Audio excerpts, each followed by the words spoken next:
Hello guys, कैसे हो आप सब। एंड स्वागत है आपका लर्न विद मनीषा के फर्स्ट लेक्चर में। एंड आज की इस वीडियो में हम एक ऐसा कॉन्सेप्ट क्लियर करने वाले हैं जो कि हर कंप्यूटर साइंस स्टूडेंट जैसे कि BCS स्टूडेंट, BSc या फिर BTech स्टूडेंट के लिए बहुत इंपॉर्टेंट है, जो कि है difference between static and dynamic website. तो जैसे कि आप सबको पता है, कॉलेज के सेकेंड या फिर थर्ड ईयर में आते आते आपको आपके टीचर्स बोलेंगे कि आपको एक प्रोजेक्ट बनाना है, जो कि फर्स्ट या तो स्टैटिक हो सकता है या फिर सेकेंड या फिर डायनेमिक हो सकता है। एंड आपको एक प्रोजेक्ट बनाने को वो बोलेंगे, पर आपका मेन यही चीज़ आपको क्लियर नहीं होती कि ये स्टैटिक एंड डायनामिक में मेन डिफरेंस क्या है, ये दोनों क्या है, कैसे वर्क करते हैं, ये आपको पता नहीं होगा, है ना। तो आज यही चीज़ हम क्लियर करने वाले हैं। एंड आज की इस वीडियो के बाद आपको एक भी डाउट नहीं रहेगा एंड आप अच्छे से ये कॉन्सेप्ट क्लियर हो जाएगी आपके माइंड में कि ये होता क्या है। तो सबसे पहले हम स्टार्ट करते हैं स्टैटिक वेबसाइट से। ओके, तो स्टैटिक वेबसाइट मतलब ऐसी वेबसाइट होती है जिसमें कि अपन को सिर्फ इंफॉर्मेशन अपन देख सकते हैं, जो कि बदली नहीं जाती। अगर मैं कोई वेबसाइट में अगर मैं लॉगिन करती हूँ तो मुझे जो डेटा दिखेगा वही आपको दिखेगा। ऐसा नहीं हुआ कि मेरे को कुछ अलग डेटा दिख रहा है एंड आपको कुछ अलग इन्फॉर्मेशन दिख रही है। तो स्टैटिक वेबसाइट में ना ऐसा नहीं होता है। तो जैसे कि अपन अभी एक रेस्टोरेंट का एग्जांपल लेते हैं। अपन कभी भी किसी भी रेस्टोरेंट में जाते हैं तो अपन को एक रेस्टोरेंट का मेन्यू कार्ड दिया जाता है, जो कि प्रिंट किया हुआ होता है। तो वही मेन्यू कार्ड बाकी के सारे कस्टमर्स को भी वही दिया जाएगा। ऐसा नहीं होगा कि मैं रेस्टोरेंट में जाऊंगी तो मेरे को अलग मेन्यू कार्ड दिया जाएगा एंड आप जाओगी तो आपको अलग, मतलब ऐसे कोई स्पेशल ट्रीटमेंट तो नहीं होती है ना। तो यही है स्टैटिक वेबसाइट। मतलब अगर कोई वेबसाइट में मैं लॉगिन करती हूँ तो मुझे भी वही सेम डेटा दिखेगा एंड आपको भी वही सेम डेटा दिखेगा, दोनों के लिए कुछ ऐसे चेंजेस नहीं होंगे। तो ये हो गई हमारी स्टैटिक वेबसाइट। एंड इसमें स्टैटिक वेबसाइट में ना अपन को डेटाबेस की ज़रूरत नहीं पड़ती। मतलब अपन को डेटाबेस में अपन को स्टोर ही नहीं कर रहे होते, इसमें हमारा कोई भी यूज़र का डेटा सेव या फिर अपडेट नहीं हुआ रहता, इसलिए अपन को डेटाबेस की ज़रूरत नहीं पड़ती।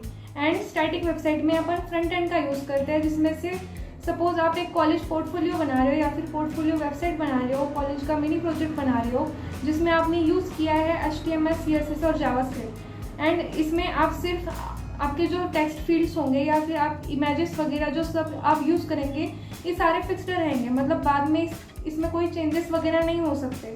तो ये हो गई हमारी स्टैटिक वेबसाइट। अब सवाल ये उठता है कि जब स्टैटिक वेबसाइट इतनी परफेक्ट है तो डायनेमिक की ज़रूरत क्या है।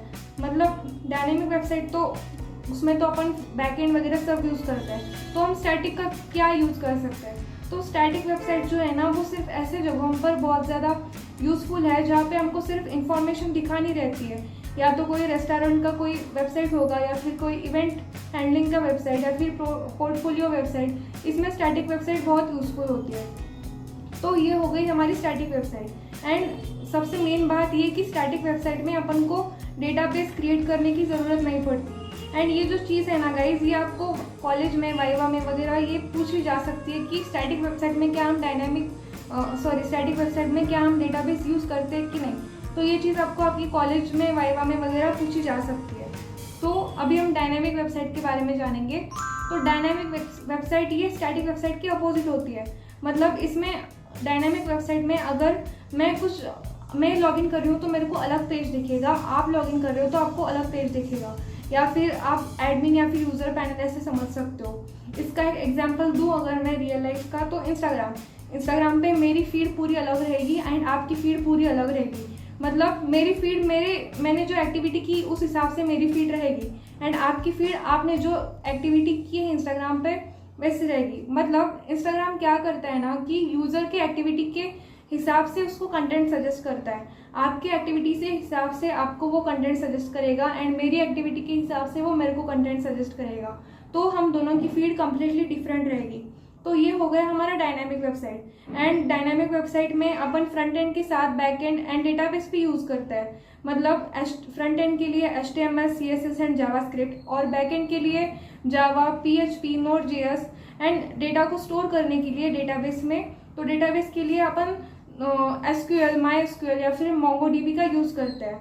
एंड डायनामिक वेबसाइट ज़्यादातर आपने देखी होगी, इंस्टाग्राम की एक डायनामिक वेबसाइट है, या फिर यूट्यूब, स्नैपचैट या फिर जो बाकी की लिंक्डइन वगैरह, ये जो सारे जो वेबसाइट है ये सारे डायनामिक वेबसाइट है, ये सारे डायनामिक प्रोजेक्ट्स है। मतलब इसमें अगर मैं लॉगिन करती हूँ तो मेरे को अलग दिखेगा, हर एक यूज़र के हिसाब से उसका डेटा सारा, उसका इंफॉर्मेशन सब अलग रहेगा। क्या कभी आपने सोचा है अगर इंस्टाग्राम में डेटाबेस नहीं होता तो अपन जो अपनी इंफॉर्मेशन, प्रोफाइल फ़ोटो वगैरह जो सेव करते हैं या फिर अपने फॉलोअर्स, ये सब कहाँ पर सेव होते होंगे? तो ये जो सारी चीज़ें हैं ये हमारे डेटाबेस में स्टोर होती है।